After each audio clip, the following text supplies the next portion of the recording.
Welcome everyone. आज हम लोग देखेंगे एंशिएंट हिस्ट्री में मौर्यन डायनेस्टी। मगध एम्पायर का जो आखिरी डायनेस्टी था वो था मौर्यन डायनेस्टी। तो आप लोग में से कोई अगर बंगाली लैंग्वेज में ज़्यादा कंफर्टेबल है तो इसी वीडियो के नीचे डिस्क्रिप्शन में मैं बंगाली वीडियो का लिंक दे दूँगा, आप वहाँ से जाके ये चैप्टर देख सकते हैं। तो स्टार्ट करेंगे आज का चैप्टर मौर्यन डायनेस्टी। तो सबसे पहले मौर्यन डायनेस्टी जिसने स्टार्ट किया था वो थे आपके चंद्रगुप्त मौर्य। चंद्रगुप्त मौर्य अगर देखा जाए उन्होंने हराया था आपके धनानंद को।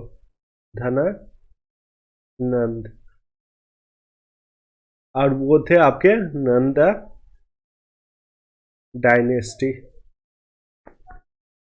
वो थे आपके नंदा डायनेस्टी से धनानंद, और उसको हटा के चंद्रगुप्त मौर्य ने स्टार्ट किया था मौर्यन डायनेस्टी।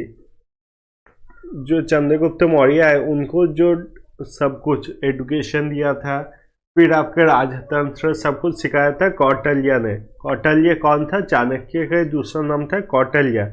चाणक्य को इंसल्ट किया था धनानंद ने, इसलिए कौटिल्य ने बदला लेने के लिए चंद्रगुप्त को तैयार किया था ताकि वो जाके बाद में धनानंद को हटा सके। अगर चंद्रगुप्त मौर्य के बारे में बात की जाए तो उनके टाइम में ग्रीक जो स्कॉलर्स थे वो इंडिया आए थे, और उनके बारे में जो लिखा है उनका नाम यूज़ किया और उनका नाम दिया सैंड्रोकॉटस। सैंड्रोकॉटस ही चंद्रगुप्त मौर्य, पर जब ग्रीक स्कॉलर्स उनके बारे में किताब लिखते थे तब लिखते थे सैंड्रोकॉटस।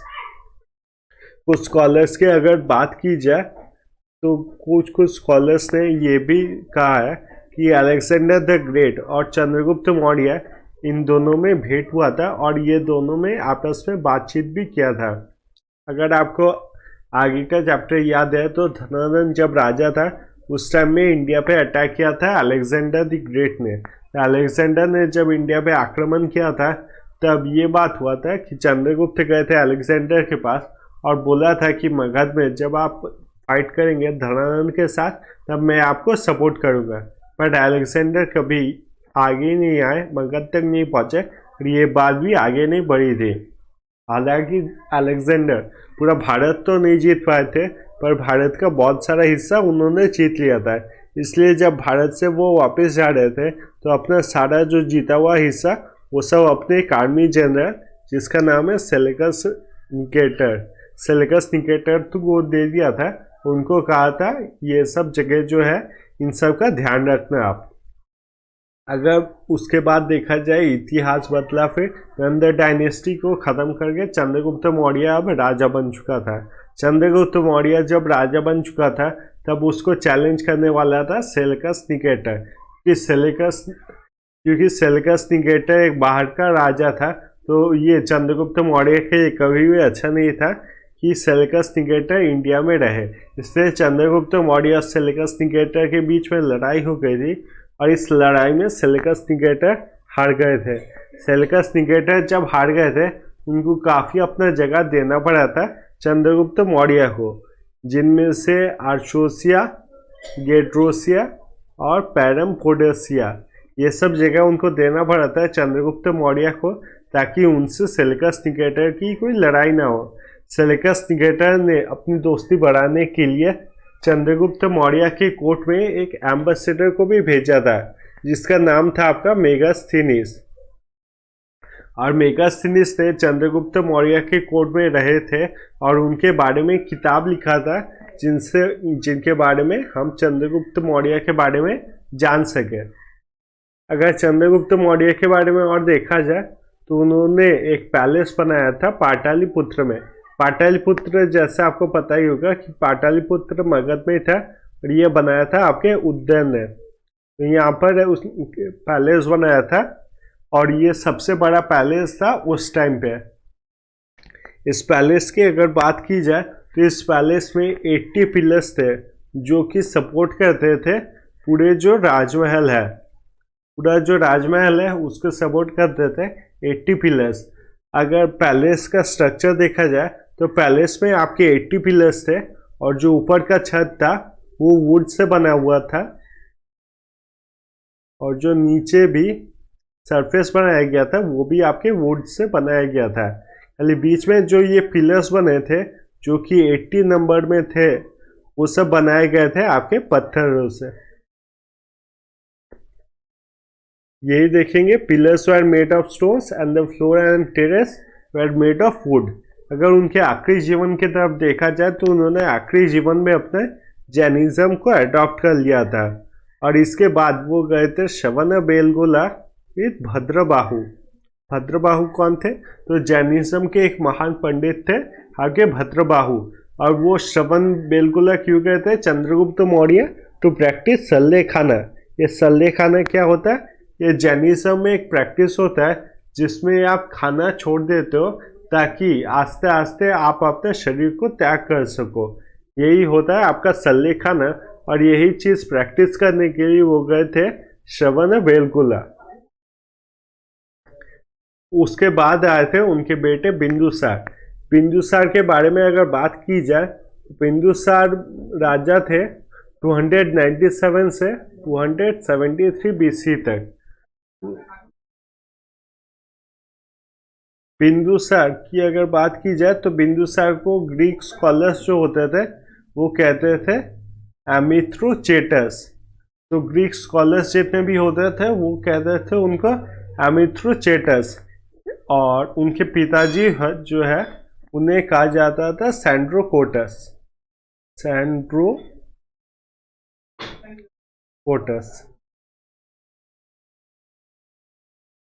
अगर महाभाष्य की बात की जाए, महाभाष्य में उनका नाम दिया गया है अमृत घाटा, और जो सबसे फेमस है उन्हें कहा जाता था conqueror of the land between two seas. अब ये क्यों कहा जाता है ये समझते हैं। अपने पिताजी की तरह उन्होंने भी मौर्यन एम्पायर को काफ़ी ज़्यादा एक्सपेंड किया था बिंदुसार ने। उन्होंने 16 रीजन जो है उससे कंट्रोल कर लिया था और अपने अंडर ला दिया था।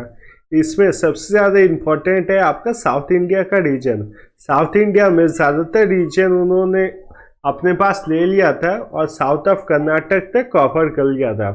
अब अगर हम साउथ इंडिया का मैप देखें तो साउथ इंडिया में एक साइड पे है आपका अरेबियन सी, दूसरे साइड पे है आपका बे ऑफ बंगाल।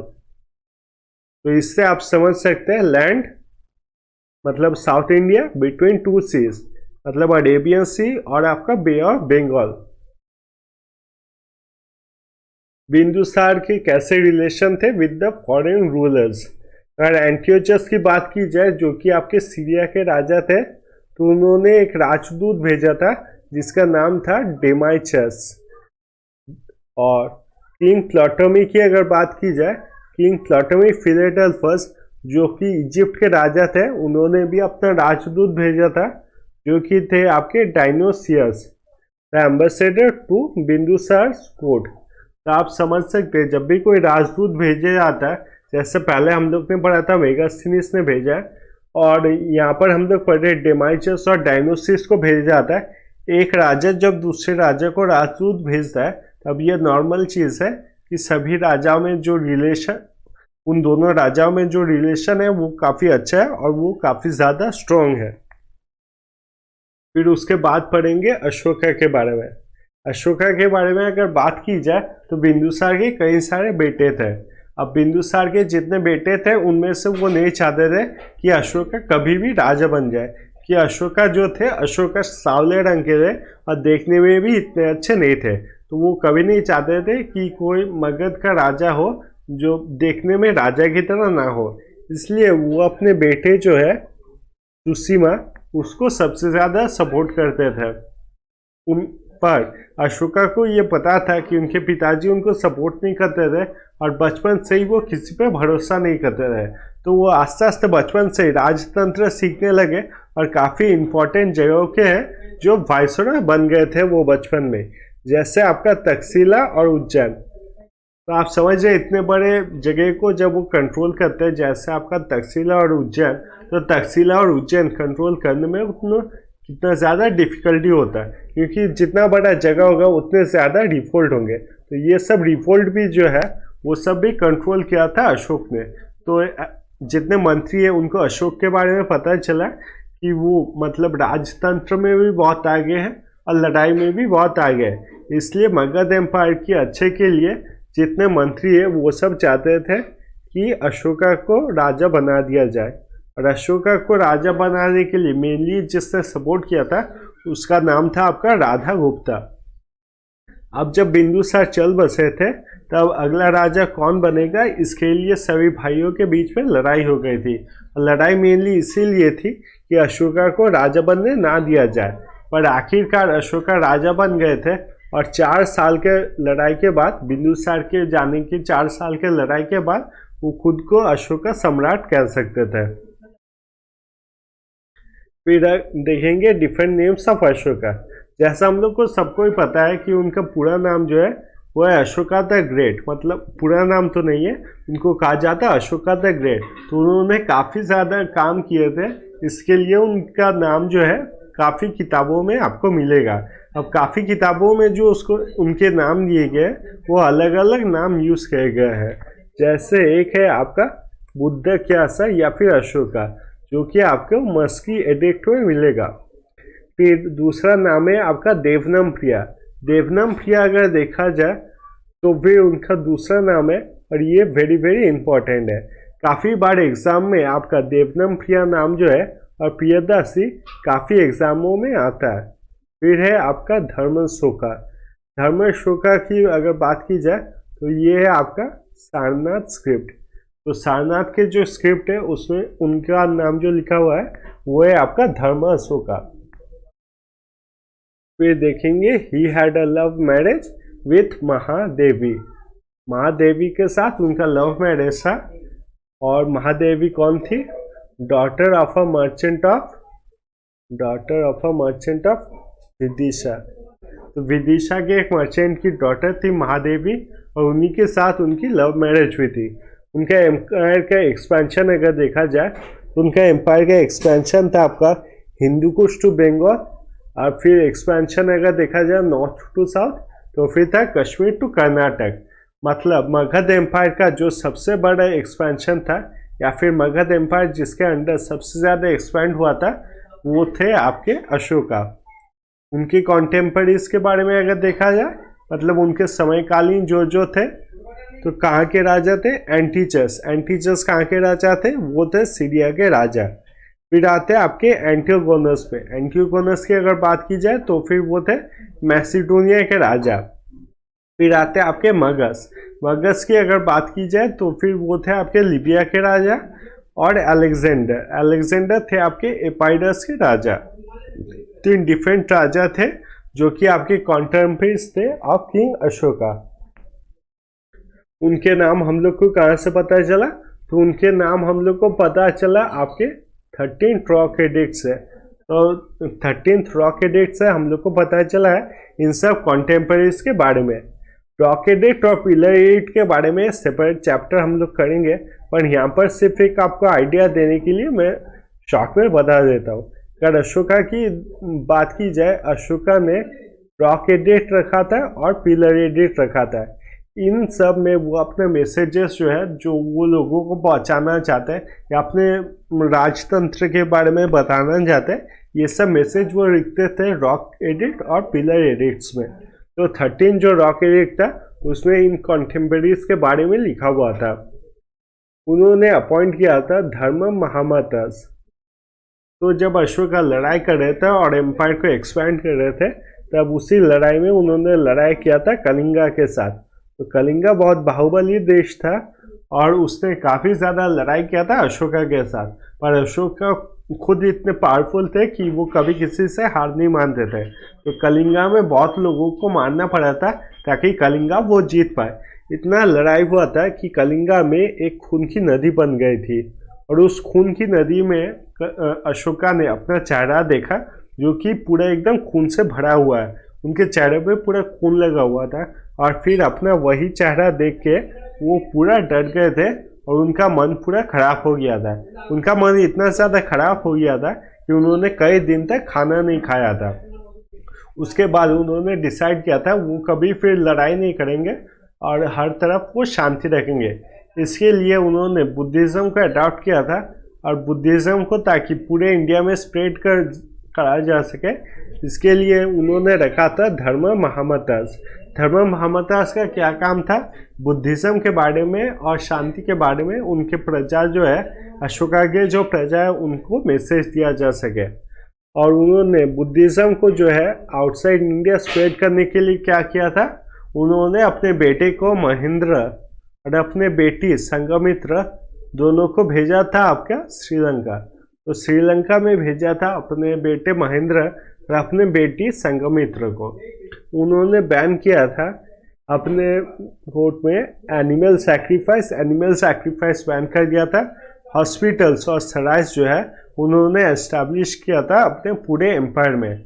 और उनके बारे में और भी देखा जाए तो अशोका ने ऑर्गेनाइज किया था थर्ड बुद्धिस्ट काउंसिल। ये बुद्धिस्ट काउंसिल क्या होता है?